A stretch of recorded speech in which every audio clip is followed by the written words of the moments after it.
ओम शांति। आज 5 जनवरी 2023 के बाबा के अनमोल मधुर महावाक्य सुनेंगे। आज की मुरली में बाबा कहे, भक्तों पर जब भीड़ पड़ती है अर्थात विपदा आती है, तब परमात्मा इस संसार में आते हैं और आकर के सर्व को गति सदगति प्रदान करते हैं। बाबा कहे, बाबा आकर के रुद्र ज्ञान यज्ञ की रचना करते हैं। उसे कृष्ण ज्ञान यज्ञ नहीं कहा जाता है। तो रुद्र परमात्मा आकर के अपना कार्य गुप्त वेश में करते हैं। बाबा कहे, अगर सबको पता चल जाए कि परमात्मा आकर के अपना कार्य कर रहे हैं, तो इतनी भीड़ मच जाए जो भगवान अपना कार्य कर भी न सके। इसीलिए गुप्त वेश में आकर के अपना कार्य करते हैं, लेकिन धीरे धीरे अंत में सबको पता लग जाएगा। इसीलिए परमात्मा का एक नाम गुप्तेश्वर भी है।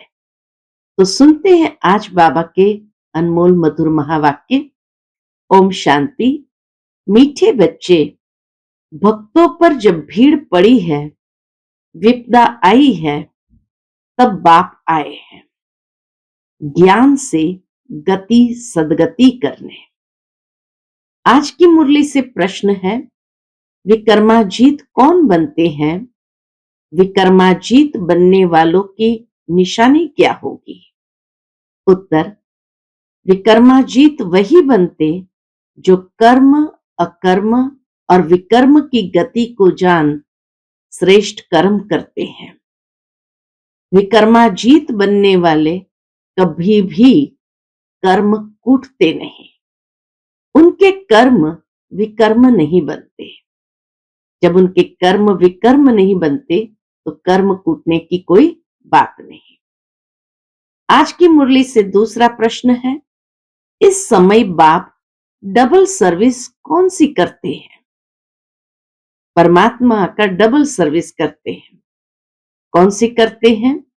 एक तो आत्मा और शरीर दोनों को पावन बनाते हैं और दूसरी घर ले जाने की सर्विस करते हैं।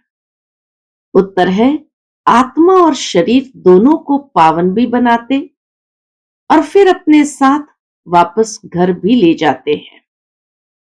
चरित्र एक बाप के हैं, मनुष्य के हो नहीं सकते। आज की मुरली से पहले गीत बजा है, ओम नमः शिवाय। ओम शांति। यह गीत बच्चों ने सुना। जो भी भक्ति मार्ग वाले हैं वह ऐसे गीत गाते हैं। घोर अंधियारे से उजियारा चाहते हैं और दुख से छूटने की पुकार करते रहते हैं। तुम तो हो शिववंशी ब्रह्मा कुमार कुमारियां। यह तो समझने की बात है। इतने बच्चे मुखवंशावली तो हो नहीं सकते। बाबा कहे, इतने बच्चे मुखवंशावली तो हो नहीं सकते, जरूर मुखवंशावली होंगे। श्री कृष्ण को इतनी रानियां अथवा बच्चे नहीं थे। गीता का भगवान तो राजयोग सिखलाते हैं। शिव बाबा आकर के गीता का भगवान तो राजयोग सिखलाते हैं, तो जरूर मुखवंशावली होंगे। प्रजा पिता अक्षर तो नामी ग्रामी है। इनके मुख से बाप आकर ब्राह्मण धर्म रचते हैं। प्रजा पिता नाम बाप का शोभता है।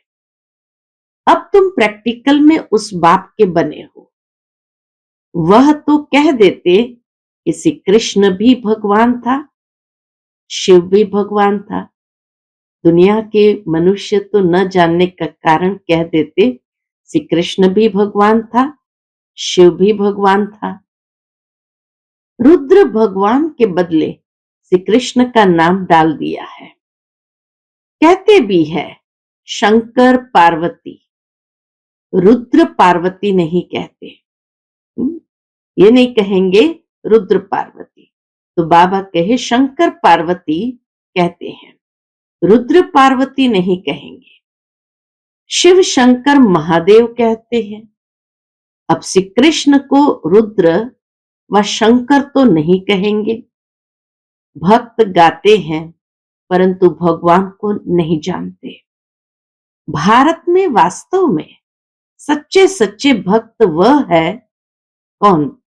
बाबा कहे भारत में वास्तव में सच्चे सच्चे भक्त वह है जो पूज्य थे, वही अब पुजारी बने हैं।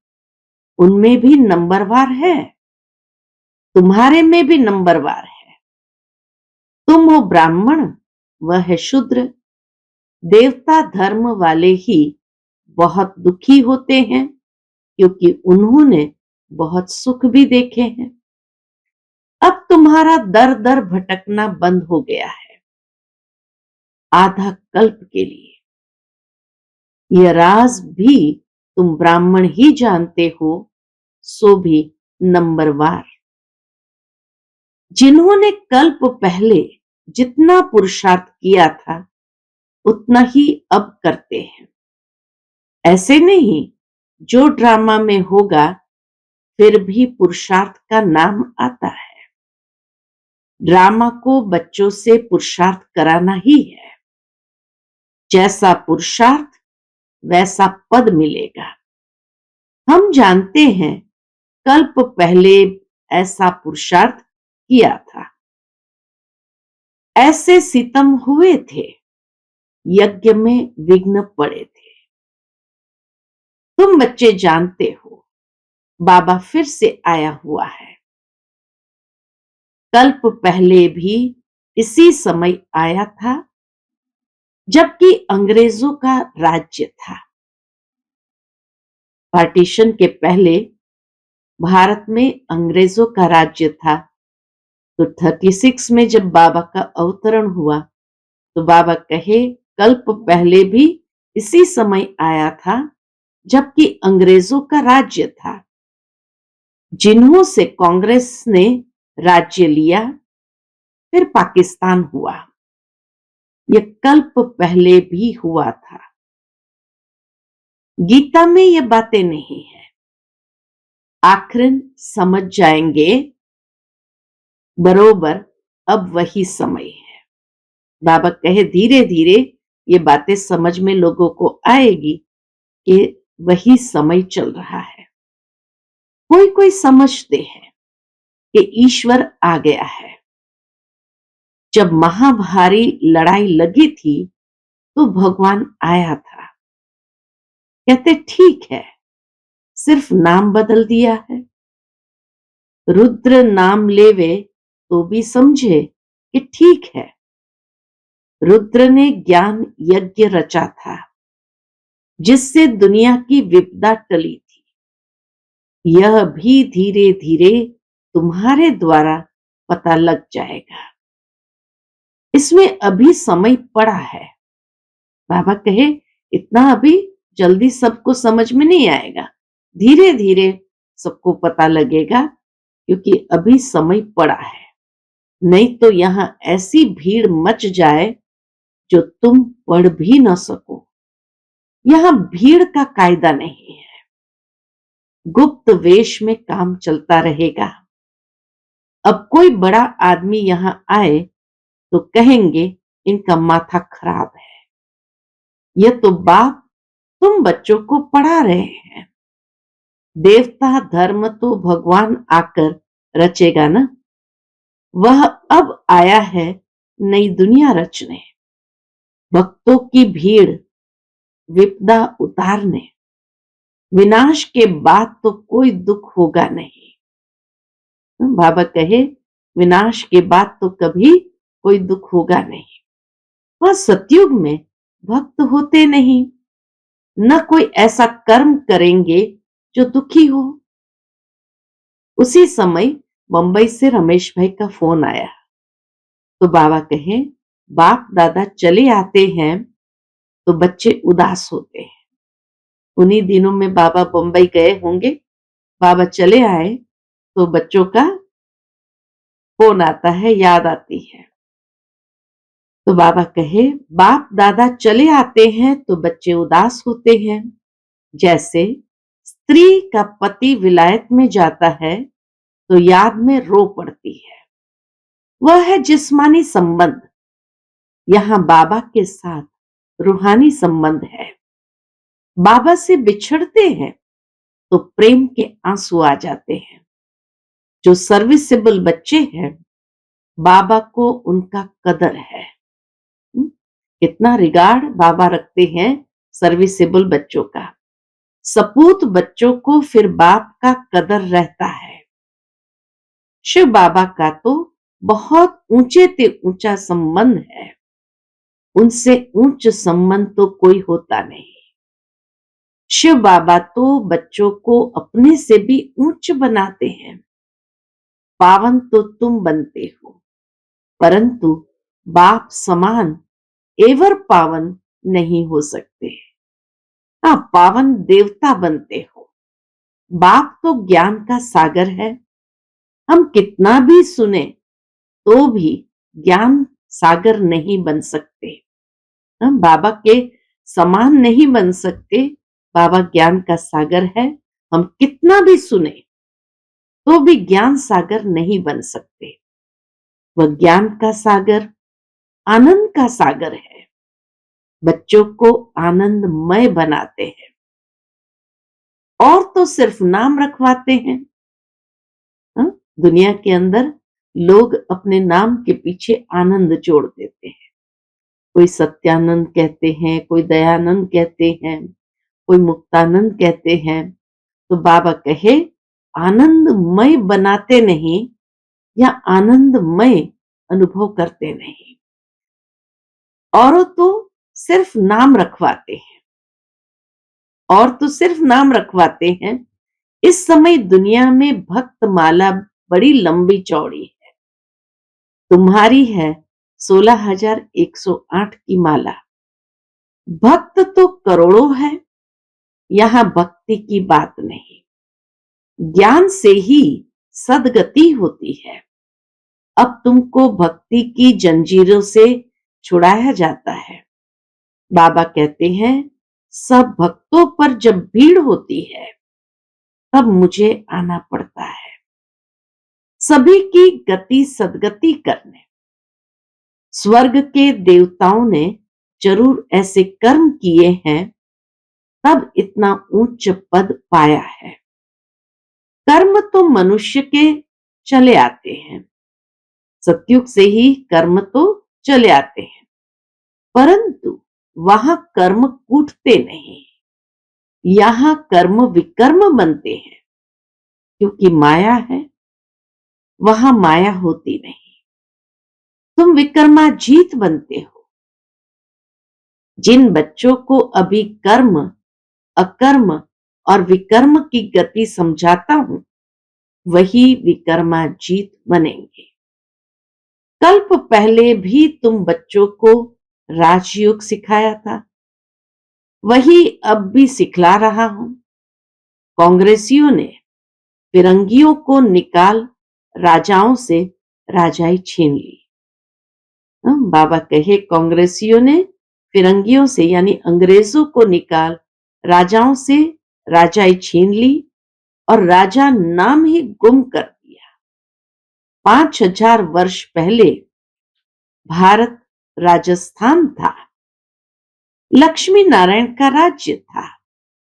देवताओं का राज्य था तो परिस्तान था।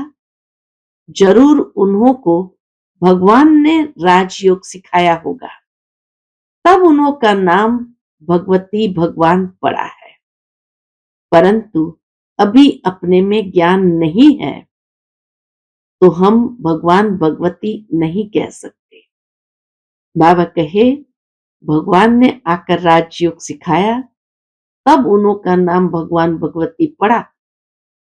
परंतु अभी अपने में ज्ञान नहीं है तो हम भगवान भगवती नहीं कह सकते। नहीं तो यथा राजा रानी तथा प्रजा भी भगवती भगवान होने चाहिए, परंतु ऐसे हो नहीं सकता। लक्ष्मी नारायण का नाम भी प्रजा में कोई अपने ऊपर रख नहीं सकते। सतयुग में ये कायदा नहीं। बाबा बहुत सुंदर बात समझाते हैं कि यहाँ तो इस दुनिया में तो लोग अपने ऊपर भगवान भगवतियों का नाम रख देते हैं। कृष्ण भी रख देते हैं, नारायण भी रख देते हैं, लक्ष्मी भी रख देते हैं। लेकिन बाबा कहे लक्ष्मी नारायण का नाम प्रजा में कोई अपने ऊपर रख ना सके। सतयुग में लॉ नहीं है। विलायत में भी राजा का नाम कोई अपने ऊपर नहीं रखेंगे, उनकी बहुत इज्जत करते हैं। क्यों नहीं रखते हैं? तो बाबा कहे उनकी बहुत इज्जत करते हैं। तो बच्चे समझते हैं 5000 वर्ष पहले बाप आया था, अब भी बाप आया है दैवी राजस्थान स्थापन करने।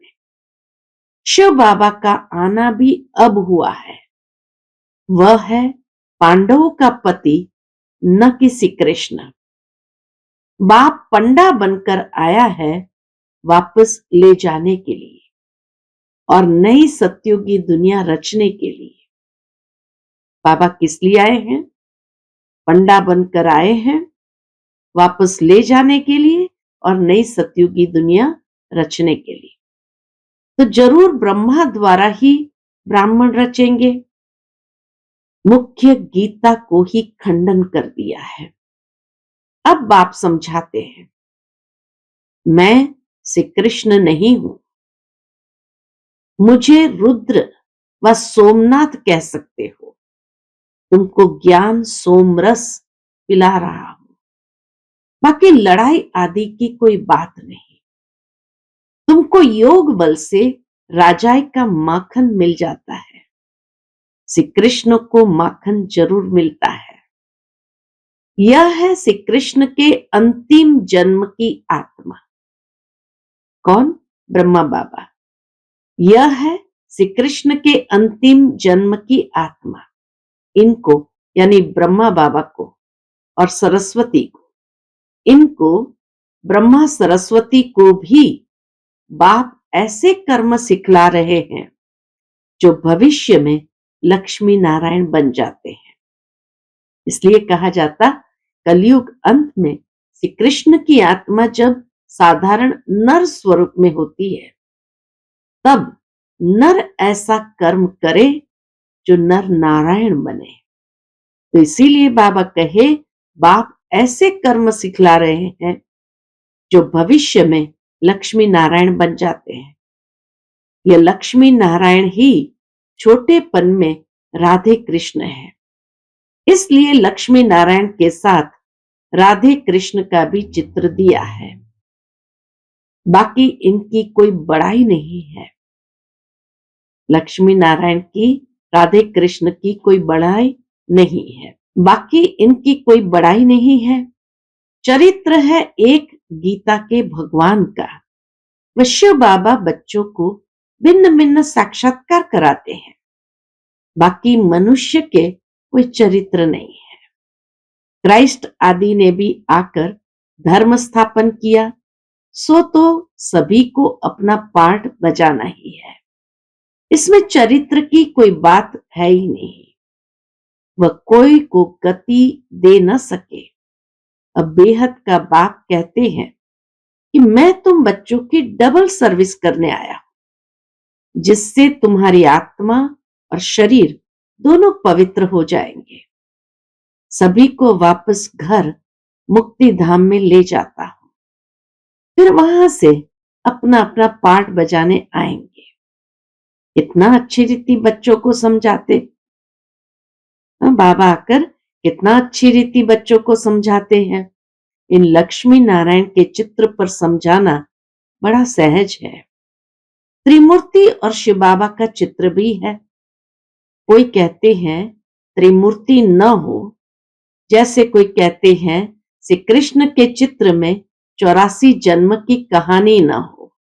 लेकिन हम तो सिद्ध कर बतलाते हैं, जरूर पहले नंबर वाले श्री कृष्ण को सबसे जास्ती जन्म लेने पड़ेंगे। नई नई पॉइंट्स तो रोज आती है, परंतु धारणा भी होनी चाहिए। सबसे सहज है लक्ष्मी नारायण के चित्र पर समझाना। मनुष्य थोड़ी कोई भी चित्र का अर्थ समझते हैं। बाबा कहे मनुष्य थोड़ी कोई भी चित्र का अर्थ समझते हैं, उल्टा सुल्टा चित्र बना देते हैं। नारायण को 2 भुजाएं तो लक्ष्मी को 4 भुजाएं दे देते हैं। सतयुग में इतनी भुजाएं होती नहीं। सूक्ष्म वतन में तो है ही ब्रह्मा विष्णु शंकर, उन्हों को भी इतनी भुजाएं हो नहीं सकती। मूल वतन में है ही निराकारी आत्माएं, फिर ये 8-10 भुजा वाले कहाँ के रहने वाले हैं? मनुष्य सृष्टि में रहने वाले पहले पहले हैं लक्ष्मी नारायण, 2 भुजा वाले, परंतु उनको 4 भुजाएं दे दी है। नारायण को सांवरा तो लक्ष्मी को गोरा दिखाते हैं, तो उनके जो बच्चे होंगे वह कैसे और कितनी भुजाएं वाले होंगे? क्या बच्चे को 4 भुजा, बच्ची को 2 भुजा होंगी क्या? ऐसे ऐसे प्रश्न पूछ सकते हो। बच्चों को समझाया है, हमेशा ऐसे समझो कि हमको शिव बाबा मुरली सुनाते हैं, कभी ये ब्रह्मा भी सुनाते हैं। शिव बाबा कहते हैं मैं गाइड बनकर आया हूं, ये ब्रह्मा है मेरा बच्चा, बड़ा बड़ा बच्चा है। कहते हैं त्रिमूर्ति ब्रह्मा, त्रिमूर्ति शंकर व विष्णु नहीं कहेंगे। महादेव शंकर को कहते हैं, फिर त्रिमूर्ति ब्रह्मा क्यों कहते हैं? इसने प्रजा रची है तो यह उनकी यानी शिव बाबा की वन्नी युगल बनते हैं। शंकर व विष्णु को वन्नी नहीं कहेंगे। ये बहुत वंडरफुल बातें समझने की है। यहां सिर्फ बाप और वर्षे को याद करना है, बस इसमें ही मेहनत है। अभी तुम कितने समझदार बने हो। बेहद के बाप द्वारा तुम बेहद के मालिक बनते हो। ये धरती, ये आसमान सब तुम्हारा हो जाएगा, ब्रह्मांड भी तुम्हारा हो जाएगा। ऑलमाइटी अथॉरिटी राज्य होगा, वन गवर्नमेंट होगी। जब सूर्यवंशी गवर्नमेंट थी तो चंद्रवंशी नहीं थे, फिर चंद्रवंशी होते हैं तो सूर्यवंशी नहीं, वह पास्ट हो गया, ड्रामा पलट गया। ये बड़ी वंडरफुल बातें हैं। बच्चों को कितनी खुशी का पारा चढ़ना चाहिए। इतनी अच्छी अच्छी बातें सुनाते बाबा, तो बाबा कहे बच्चों को कितनी खुशी का पारा चढ़ना चाहिए। बेहद के बाप से हम बेहद का वर्षा जरूर लेंगे। उस पति को कितना याद करते हैं, ये बेहद की बादशाही देने वाला है। ऐसे पतियों के पति को कितना याद करना पड़े, कितनी भारी प्राप्ति होती है। वहां तुम कोई से कभी भीख नहीं मांगते हो, वहां गरीब होते ही नहीं। सतयुग में भीख मांगने की दरकार ही नहीं, गरीब होते ही नहीं। बेहद का बाप भारत की झोली भर देते हैं। लक्ष्मी नारायण के राज्य को गोल्डन एज कहा जाता है, अब है आयरन एज। फर्क देखो कितना है। बाप कहते हैं मैं बच्चों को राजयोग सिखला रहा हूं। तुम 100 देवी देवता थे, फिर क्षत्रिय वैश्य शूद्र बने, अब फिर 100 ब्राह्मण बने हो, फिर 100 देवता बनेंगे। इस 84 के चक्र को तुम याद करो। चित्रों पर समझाना बड़ा सहज है। जब देवी देवताओं का राज्य था तो कोई और राज्य नहीं था, एक ही राज्य था, बहुत थोड़े थे। उनको कहा जाता है स्वर्ग। वहां पवित्रता भी थी, सुख शांति भी थी। पुनर्जन्म लेते लेते नीचे आए हो, 84 जन्म भी इन्होंने लिए हैं। यही तमो प्रधान बन जाते हैं। यही तमो प्रधान बन जाते हैं, फिर उन्हों को ही सतो प्रधान होना है। सतो प्रधान कैसे बने, जरूर सिखलाने वाला चाहिए। सिवाय बाप के कोई सिखला न सके। तुम जानते हो शिव बाबा इनके बहुत जन्मों के अंत में इनमें प्रवेश करते हैं, कितना साफ करके समझाते हैं। अच्छा, मीठे मीठे सिकिलधे बच्चों प्रति माता पिता बाप दादा का याद प्यार और गुड मॉर्निंग। रूहानी बाप की रूहानी बच्चों को नमस्ते। हम सब रूहानी बच्चों की रूहानी माता पिता बाप दादा को याद प्यार, गुड मॉर्निंग और नमस्ते नमस्ते। शुक्रिया बाबा, शुक्रिया। आज की मुरली से धारणा के लिए मुख्य सार है। पहली पॉइंट, एक बाप से ही सर्व रूहानी संबंध रखने हैं। सर्विसेबल बच्चों का कदर रखना है। आप समान बनाने की सेवा करनी है। दूसरी पॉइंट, बेहद बाप द्वारा हमें बेहद विश्व का राज्य भाग्य मिल रहा है। धरती आसमान सब पर हमारा अधिकार होगा। इस नशे और खुशी में रहना है। बाप और वर्षे को याद करना है। आज का बाप दादा का मधुर वरदान हम बच्चों के प्रति है। बालक और मालिकपन के बैलेंस से पुरुषार्थ और सेवा में सदा सफलता मूरत भव। बालक और मालिकपन के बैलेंस से पुरुषार्थ और सेवा में सदा सफलता मूरत भव। सदा ये नशा रखो कि बेहद बाप और बेहद वर्षे का बालक सो मालिक हूं। लेकिन जब कोई राय देनी है, प्लान सोचना है, कार्य करना है, तो मालिक होकर करो। और जब मेजॉरिटी द्वारा या निमित्त बनी हुई आत्माओं द्वारा कोई भी बात फाइनल हो जाती है, तो उस समय बालक बन जाओ। किस समय राय बहादुर बनना है, किस समय राय मानने वाला, यह तरीका सीख लो तो पुरुषार्थ और सेवा दोनों में सफल रहेंगे। आज का स्लोगन है, निमित्त और निर्माण चित्त बनने के लिए मन और बुद्धि को प्रभु अर्पण कर दो। निमित्त और निर्माण चित्त बनने के लिए मन और बुद्धि को प्रभु अर्पण कर दो। अच्छा, ओम शांति।